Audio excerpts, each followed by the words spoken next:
আসসালামু আলাইকুম ওয়া রাহমাতুল্লাহি ওয়া বারাকাতুহু। মার্চ ফর গাজা এই শিরোনামে আগামীকাল শনিবার 12 এপ্রিল সোহরাওয়ার্দী উদ্যান অভিমুখে বাংলাদেশের আপামর জনগণের পক্ষ থেকে নিপীড়িত নির্যাতিত গাজাবাসীর সমর্থনে যে মার্চ অনুষ্ঠিত হচ্ছে, আমরা সকলের প্রতি উদাত্ত আহ্বান জানাবো। আসুন আগামীকাল দল মত নির্বিশেষে আমরা নিয়ম শৃঙ্খলার মাঝে থেকে আমরা আমাদের এই সুশৃঙ্খল সমাবেশকে সফল করে তুলি। আমরা বিভিন্ন পয়েন্ট থেকে মার্চ করে আমরা গাজাবাসীর সমর্থনে সোহরাওয়ার্দী উদ্যানে আসব।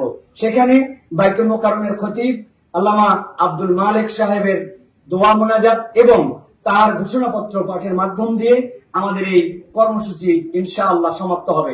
সকলে যে যার অবস্থান থেকে চূড়ান্ত শৃঙ্খলাকে রেখে আমরা নেমে আসি।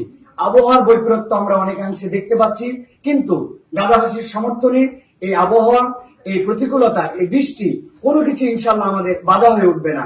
দেশবাসী এরকম ভাবে একটি ইস্যুতে সকলে এর আগে কবে সম্মিলিত হয়েছিলেন আমাদের ঠিক জানা নাই। আমরা সকলের প্রতি উদাত্ত আহ্বান জানাবো, আমরা শৃঙ্খলাবদ্ধ ভাবে এই মার্চ ফর গাজাকে সফল করার জন্য সকলে এগিয়ে আসি ইনশাআল্লাহ।